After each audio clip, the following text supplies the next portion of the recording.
You ready to do this? Let's go. You ready to shoot, brother? Ready to go. Let's go. You're gonna have to kick up this enthusiasm, I'm telling you. So I worked very hard on these questions. Very, very, very, very hard. So, are you prepared? Ready for anything, Jake. You better be ready for anything.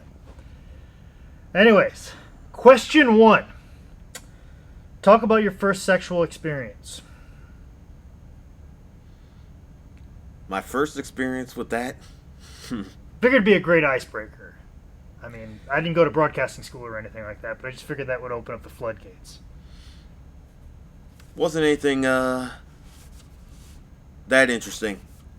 But it was a birthday present for my ex back when we were together. It was right after her birthday.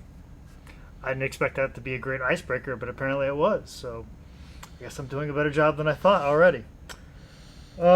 Second question. What was it like for the President of the United States to come over to your garage to do a podcast? What? He didn't do that. This might be a different interview that I'm working on. Anyways, third question. When is the sexual reassignment surgery scheduled? What are you talking about, Jake? Have you lost your mind? No, I haven't. I might have some. Is this the Caitlyn Jenner interview you were supposed to be doing? I might have copy and paste the wrong questions for the interview and stuff like that. But anyways, moving on. Do you regret the comments you made about the Mexicans and your NBC partnership? I don't have an NBC partnership. I'm not Donald Trump. I'm not running for the President of the United States. Easy, calm down. All right, we are off to a good start with question 1. Apparently, I've led this interview awry, but I'm going to get it right back on track. Apparently, you talked about something very personal, something that you did before you got into professional wrestling. Let's talk about your early life. Let's talk about the early life of Raider Rock. Let's start with the great town of Rahway, New Jersey. Okay. Back in 1979. Debatable point. Hey, it's a great town for one reason. It is where Raider Rock was born. If for nothing else, that's the reason why it's a great town. Okay, all right. I think the people in Rahway feel like that their housing prices might go down because of that, but continue. Well, that might help the economy then. Okay, we have contradictory opinions, but that's okay. Agree to disagree. Life here in the Carolinas has been great. How did you get from Rahway to North Carolina? Family moved down here when I was a kid. Why? Stupid decision on their part, in my opinion, but... Oh, so you'd rather stay in Jersey? No, but could have picked a lot of better places than it. Like where? Texas would be better. Arizona. North Carolina has just got too many inbred country hicks that I don't like. Too much racism, too much problems with everybody's attitude here. Okay. All right. Well, do you think that North Carolina's thrilled to have you here? Well, if it isn't, it better be. Strong comeback. Anyways, talk about your early life. Active in sports at all? Little League? Pop Warner? Got kicked off of Little League for not having the best of attitudes. Surprise, surprise, surprise, surprise. Surprise, yes. They didn't like it when I pulled off a little sibling of one of my teammates off the bench. They didn't like it when I dove for the ball instead of coming up with it. Pulled what off? Pulled little brother of one of my teammates off the bench. Like, I didn't pull them off. Pulled what off? Pulled the little brother off the bench to the ground. Oh, okay. You threw somebody to the ground. Yeah. Okay. So you were that guy. I didn't feel he had any place on the bench. He wasn't on the team, so what was he supposed to be? You were like, no, I belong on the bench. No, if anybody belongs on the bench, exactly. It's me, Raider Rock. Yeah. Okay, all right, good call. But anyways, so you had the tumultuous childhood. When did professional wrestling, come into your life? I've had wrestling around my life since day one. Okay. Back before I was born in for the first few years of my life, my mother helped set up the ring up in Jersey Okay. for promotions up there, and so I was there at shows a lot when I grew up. Okay. Well, that might explain a little bit. I see a little bit of Metal Maniac face paint going on here. Maybe. I don't know. We haven't discussed your father. Was your father the legendary Metal Maniac? My father was never in the picture, and Well, I mean, the Metal Maniac was pretty much in demand. He was always wrestling Jimmy Snuka up and down the Northeast. but that was like in the 90s. I was born in the 70s. Well, I mean, he had to start somewhere. I'm pretty sure he's been painting his face since he started. Moving along, your mom was involved in wrestling, and you were always involved in wrestling. I heard one time you told me a story about your famous uncle. Would you like to discuss your famous uncle? Don't care to discuss anything else with that. I'd like What to. do you mean else with that? You were pretty proud, and you wanted everybody to know about that. If I didn't discuss it during that interview, You did, though. I changed the subject on the interview. If you remember when we done that interview in Charlestown, Indiana. I believe it was also in North Carolina is when you talked about it. Your famous uncle, S.D. Jones. S.D. Jones was not really a blood uncle, but was just like family growing up. Okay. Learned a lot with headbutts from him when I was growing up. Okay. Headbutts. That's one reason why Radar Rock is Radar Rock, because of the hard head. Mm-hmm. But you don't want to discuss your history with S.D. Jones. It's sad that he's been gone for a long time. It is. It's very sad.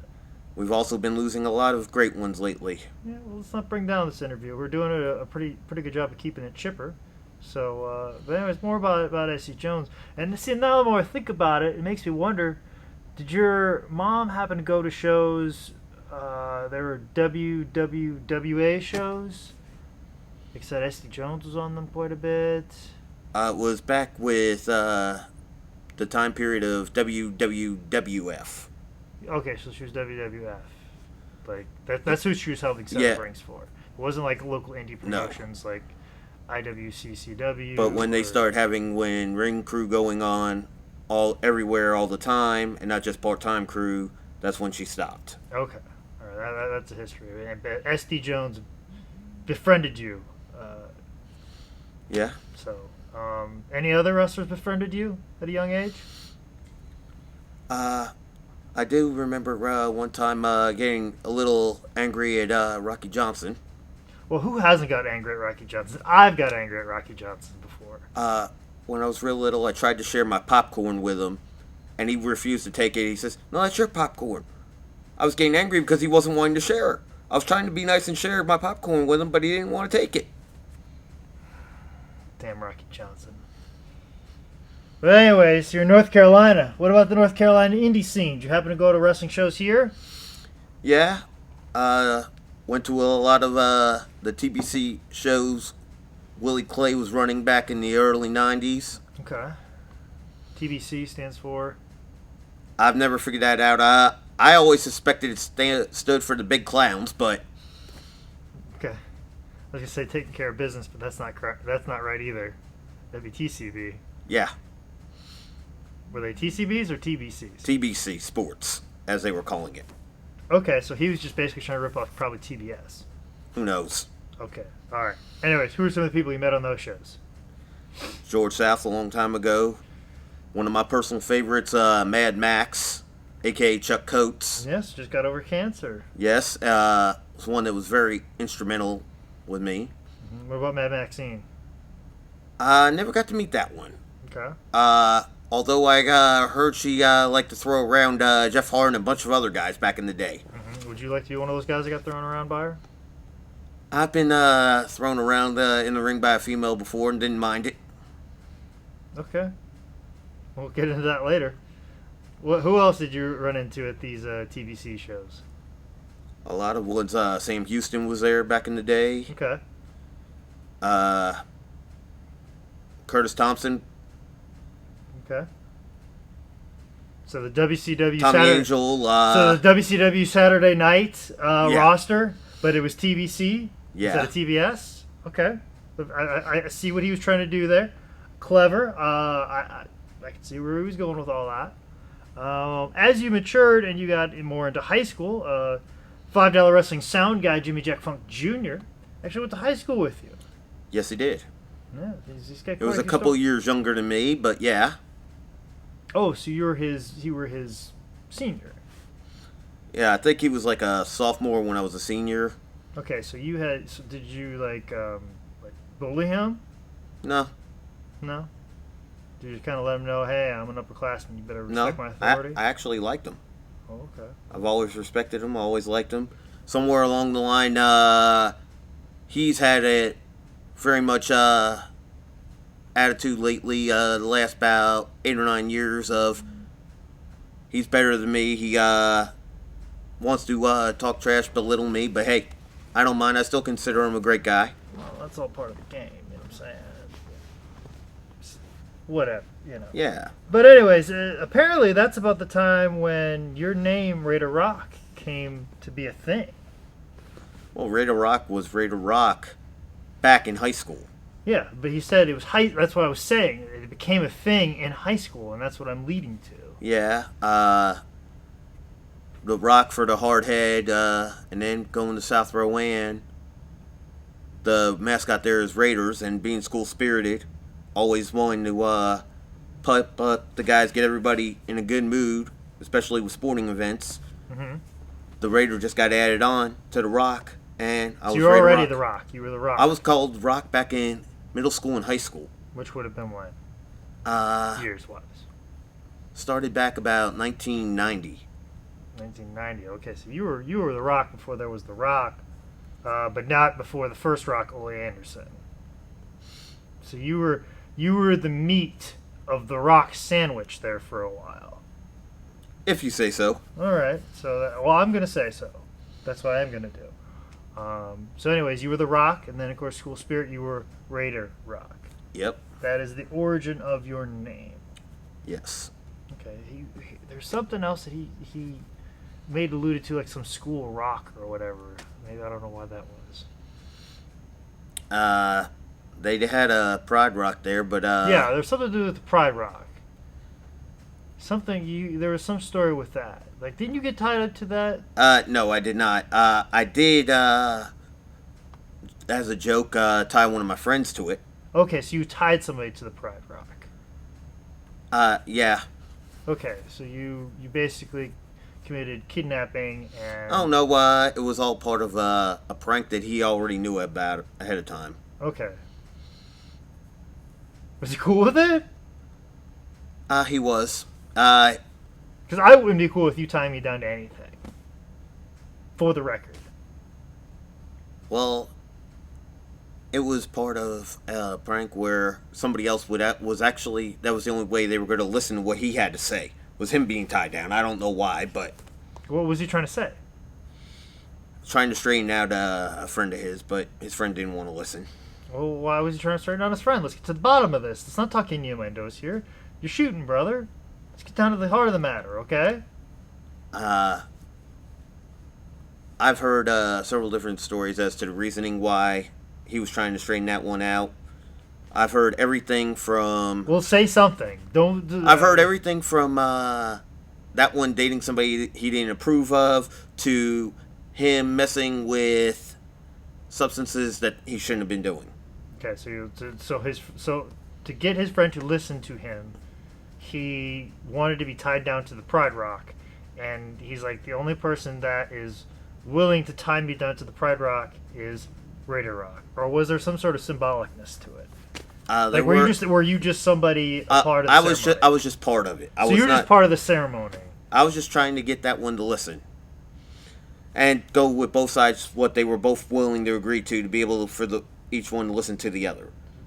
And what better way for two men to come together in conversation than to tie them down to a Pride Rock? I just want to make sure this is clear, because people may be lost in what's being said right now, and I want it to be clear, and I want your words to be clear.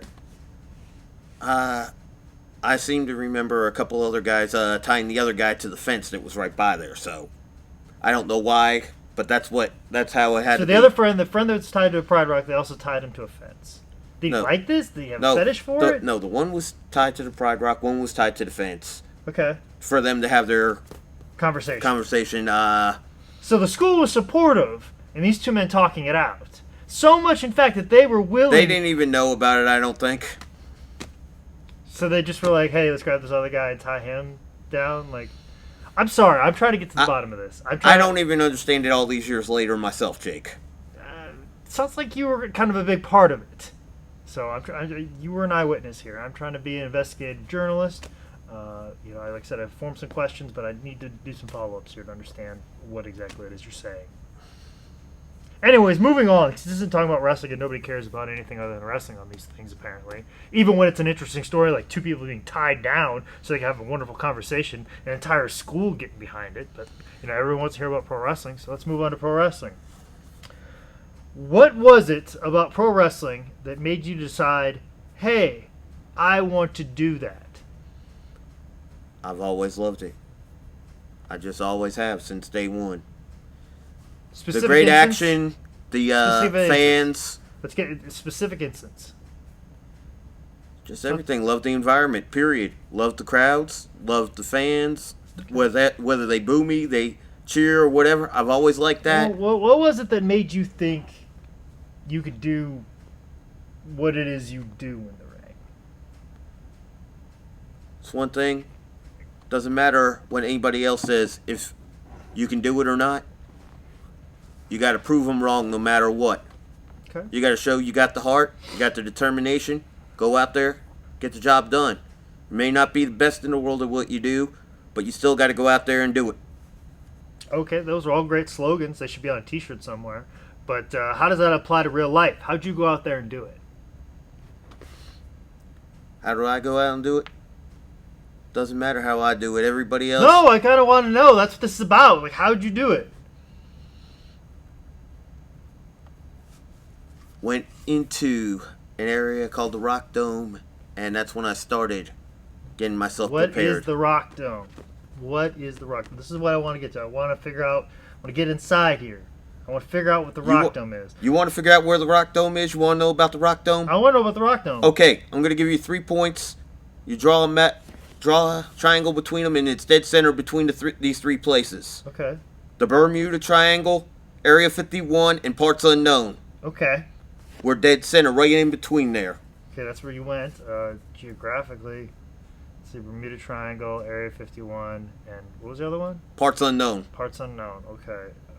I don't know if geographically that makes a triangle, but let's just say for the sake of argument it does.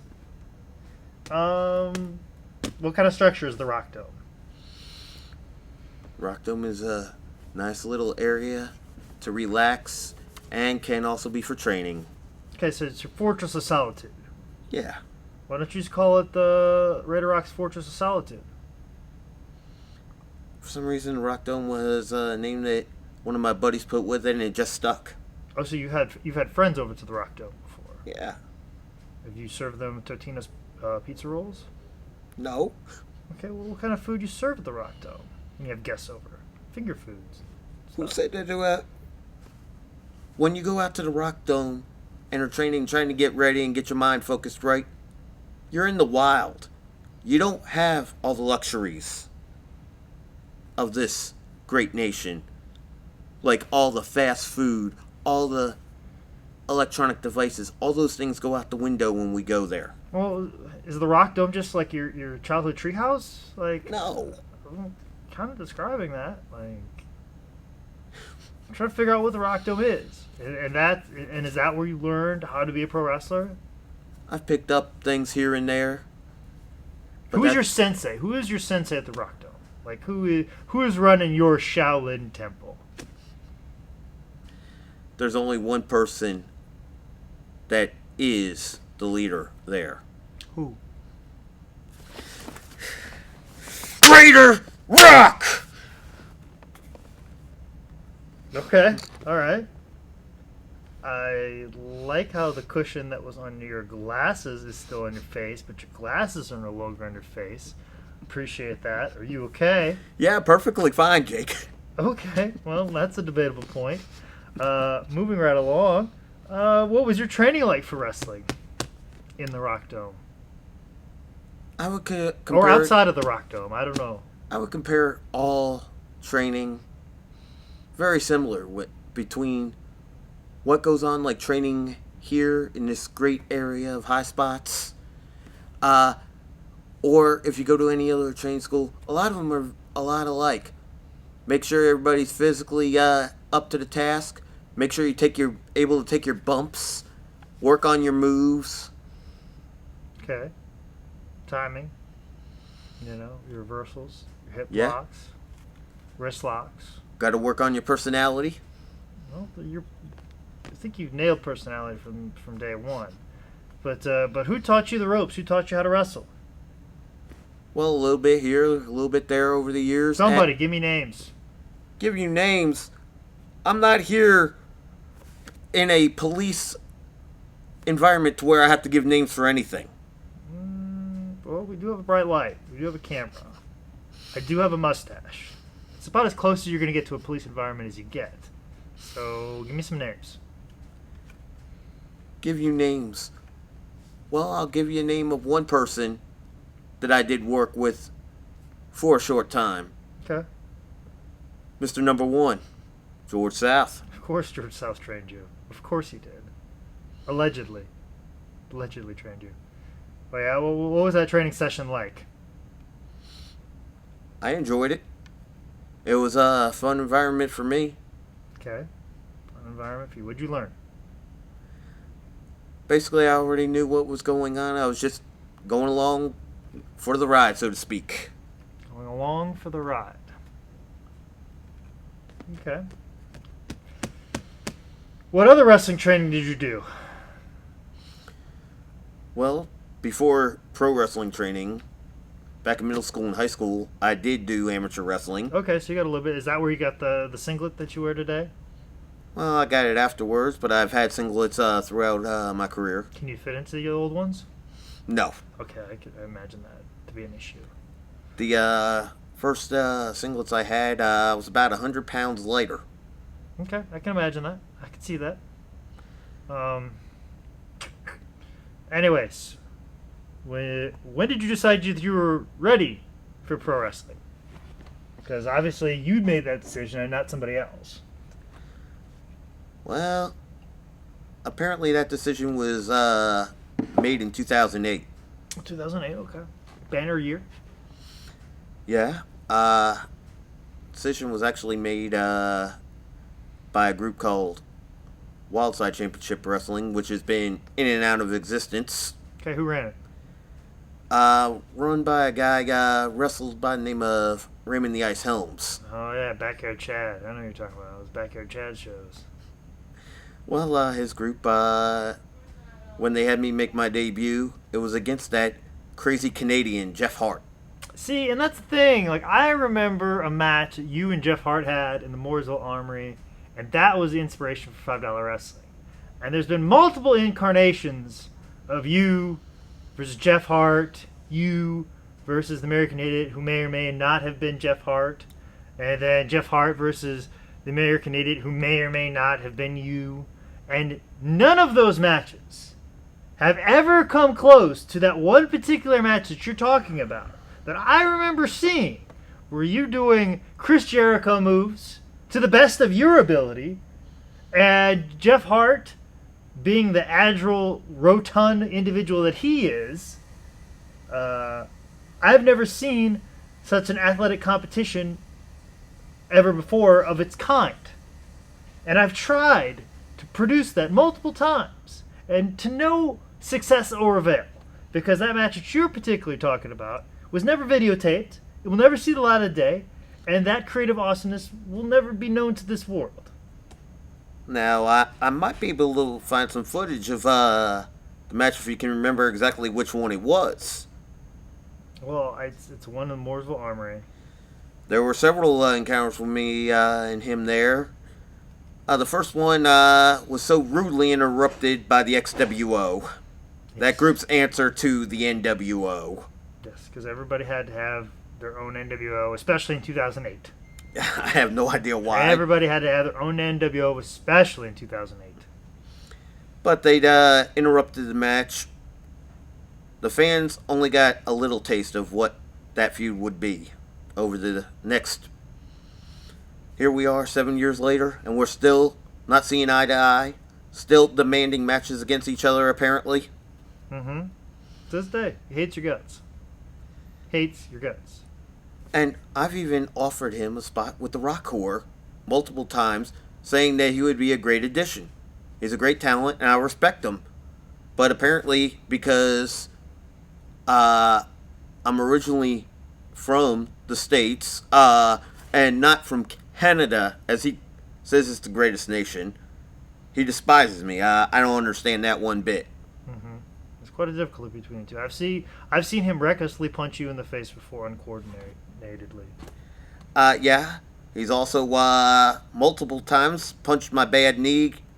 And oh yeah, real hard. Who punches the knee? Oh god, that was so awesome when he just clubbed your knee. Yeah, so funny. Although I'm waiting for him to punch you on the, the fat growth there. The yeah, fat growth, which we haven't talked about. When did that pop up? Literally. Probably somewhere around 2002. Okay, 2002. Ever think of having it lanced or whatever? Talked with doctors. They're like, it's not a threat to me as long as it's not painful or bothersome. Don't really need to have it removed. So, and I'm not. It is rather large, though. It may be, but and it fluctuates with your weight. When you tend to put on some more pounds, it puts on more pounds. When you lose weight, it loses weight. All I gotta say is, now I'm a very vain person. If you are more self-confident in yourself, more power to you. I just know that I'd be taking toenail clippers to that thing if worse came to worse. I know I'm not the world's best looking man, and even if I did remove it, it wouldn't matter. I still wouldn't be all that good looking, so it doesn't matter to me. But you own it. Like you're like, this is me. This is part of me. I'm surprised you haven't created its own face paint. Like you put face paint on your face, and then you put paint a little Jake, face on there. That might be a good idea. I might try doing that. You should. The fact that you haven't is bothersome to me. You should have already done that by now. If you want to make some real money, your T-shirt should be your face painted, and then your fat growth with its face painted. That's an interesting idea. I might go along with that. Okay. I did find an interview that you done not too long ago with me, where you tried interviewing that. I tried to act totally offended when I really wasn't. I was trying to keep myself from busting out laughing when you done that, to be honest. Okay. All right. Well, speaking of interviews that you and I have done, $5 Wrestling came around, gave you a shot, and many other misfit toys of the wrestling world. Talk about the beginning of $5 Wrestling. $5 Wrestling, Volume 1. The Sheik. The Sheik. That match left a lot to be desired. I think he would agree with that. That match could have been a lot better. It could have been a lot worse. I think he would also agree with that, and maybe even yes, and the worst part. And I would be open to, if it was able to be ever happen again, I'd love to face him one-on-one again. I think he would disagree with that, but anyways. Well, once you leave $5 Wrestling, you get these big egos thinking you're better than everybody else. One guy that stuck around with $5 had a big ego, thinking he was all better than $5 Wrestling. 750, Wolfman, prime example. That's right. Didn't you wrestle Wolfman one time? Unfortunately, I didn't have him in a one-on-one. The only time I didn't make that happen. Oh, I'm so mad at myself for not doing that. The only time me and him crossed paths were during that nice Rumble. Because he would have been a good one. Because it brings me to the next point. Do you remember Rolo Samoa? Yeah. That was actually the first time I called the hit out on you. I was like, hey, if you want to rough up Ray to Rock, I'm not going to be mad. You might find five extra dollars in your pay envelope, Rolo, if you rough him up a little bit. So I would have loved to have done that with Wolfman. So Unfortunately, he didn't get the job done. Okay, well, obviously, he didn't get $5 extra in his pay envelope. But did you notice Rolo being a little rough with you? A little careless? A little stiff. Maybe we could say that. I've had a lot of people be stiff with me in my career. Yeah, well, I mean, I'm still here. When you annoy the boss and when you try to get work done, I mean, that tends to happen. Doesn't matter who you are. You come try to get rid of me from this business, guarantee you won't get the job done. Once again, that should be on the t-shirt. Don't know why you're just throwing that out into the air. But anyways. Another guy you wrestled, Storm Maverick. Can't forget old Storm Maverick. Storm Maverick, me and him, 1-1. One of these days we're going to have to break that tie. Or 1-1? Oh, 1-1 because yes, I see what you're saying. I beat him in $5 wrestling, but back in December, he pulled a fast one on me back in February for a group called Gouge and got the 1-2-3. And now he's retired for the 6th time. 6th? I thought it was the 7th. Listen, let's leave the jokes to me, all right? I'll be the joke guy, you be the straight guy. And I heard another one of $5 guys is claiming he's good at quitting the business. Who? I heard Mr. Sleaze the other day post online that he was calling it quits. Yes, he was your opponent. Oh, gosh, when was the opponent? Back in July, Bon Voyage. Bon Voyage, yes. He was scared to death of you. Because you came out with that Casey Jones-esque bag of tricks. Bag of tricks. Broken baseball bat. I remember an incident, I believe in Charlestown, where you did your famous smack against the head, like you do with your kendo stick. But with the baseball bat. Yeah. Turns out that didn't go down quite as well. It didn't get quite as good reaction from the crowd. Sounds like I got a pretty good reaction from you, though. I was just glad to be there and had a great match with that first time doing that, being up there. I got a question. Why are we bringing exterminators into the business?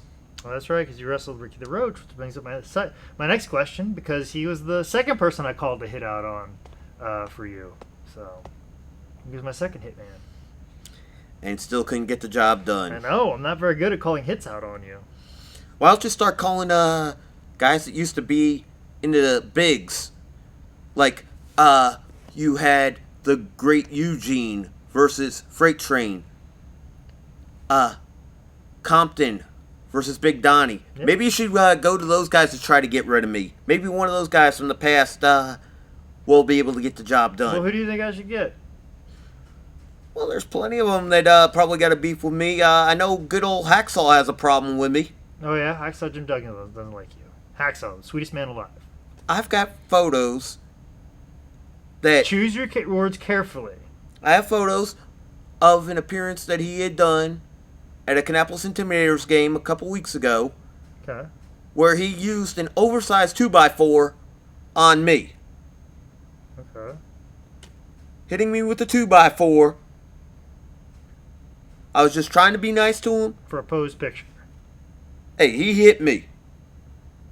I didn't ask him to pose for it. He hit me with the 2x4. So you and Hacksaw Jim Duggan have heat now. Yeah.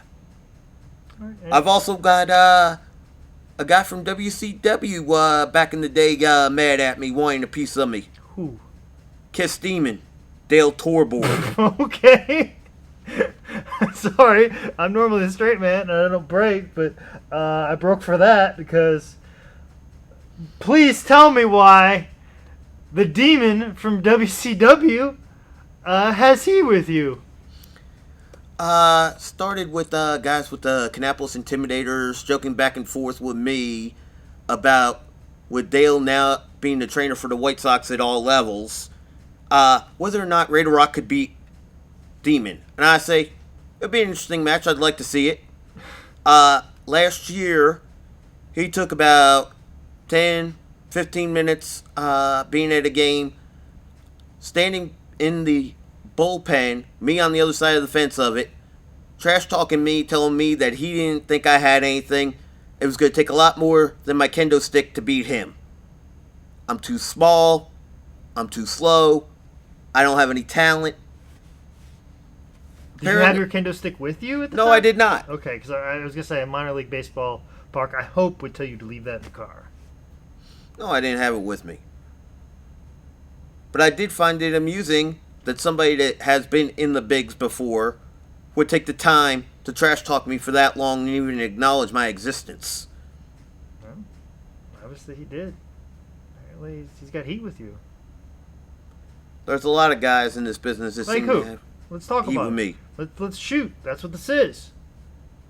Entire faction of those neon green shirts. Fall out, you little freaks.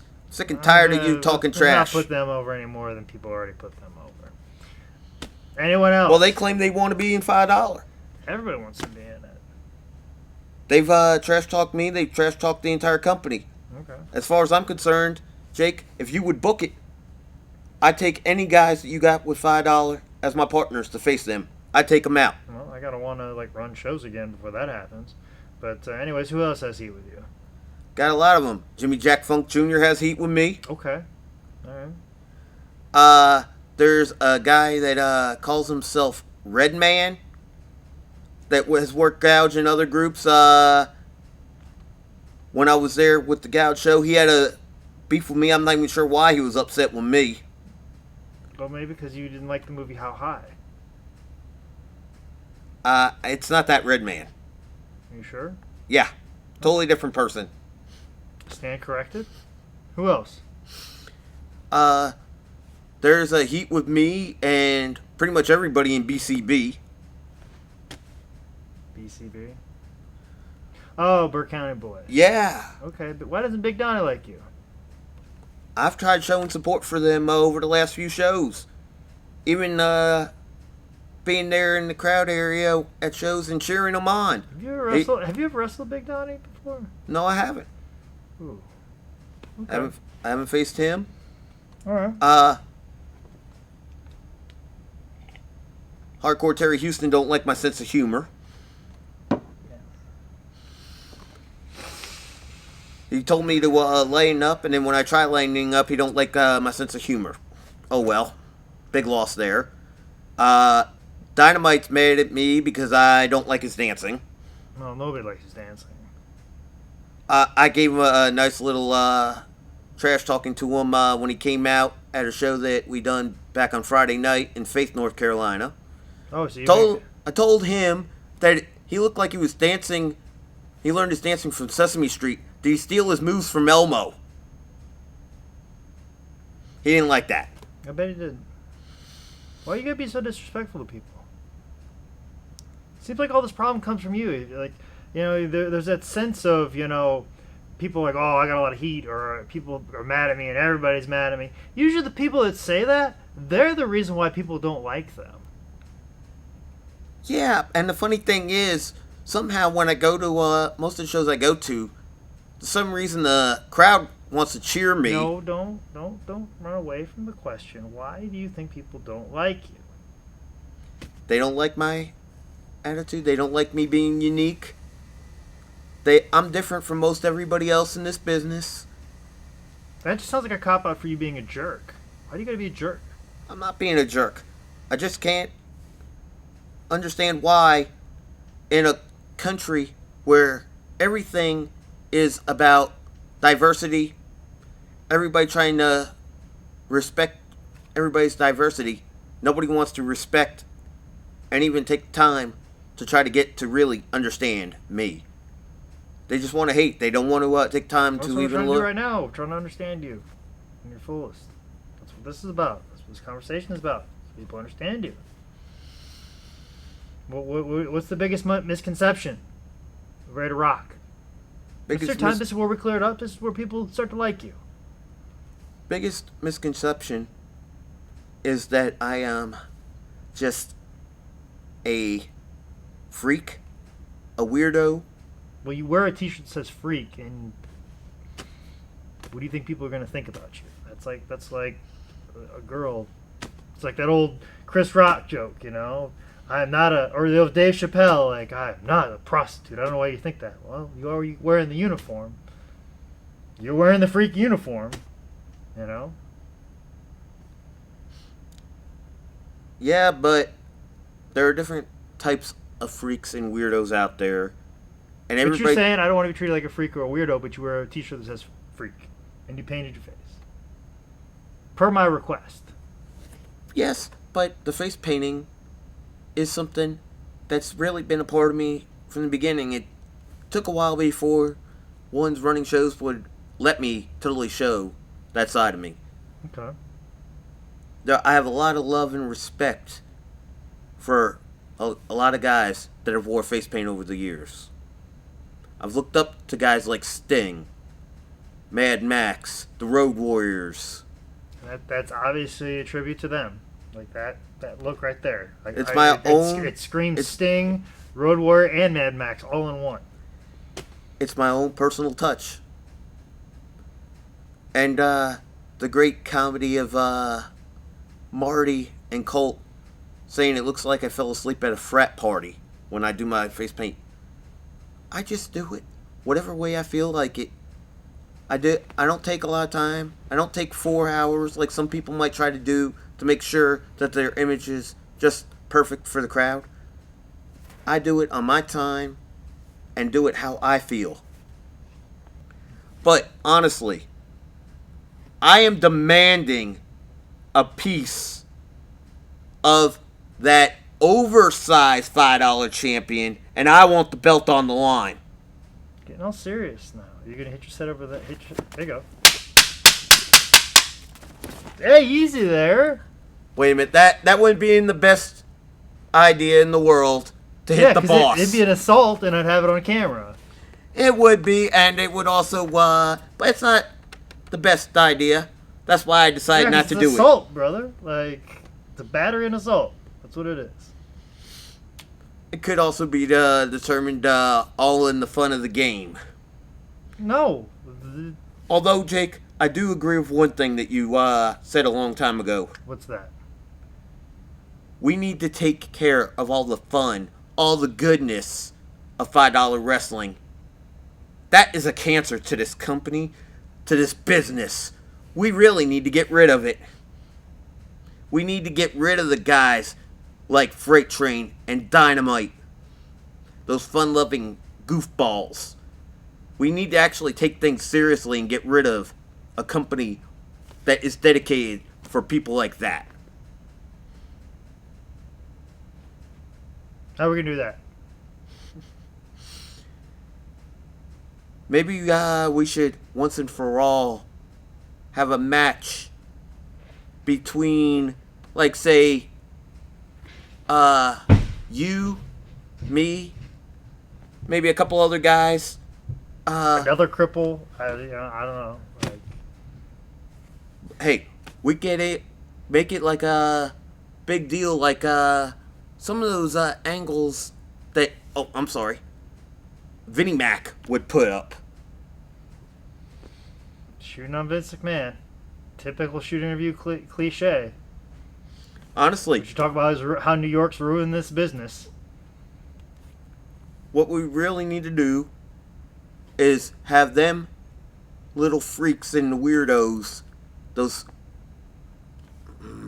cretins like Freight Train and Dynamite and them, on one side versus... Those two are the only ones you've named. So those. Well, there's other ones, but we got rid of the mask of Liger, so Liger would have to do unmasked join them, because I know he feels like they do.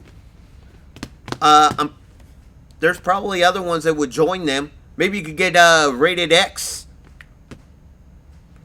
to join them. Are we building to a point here, or are we just doing a lot?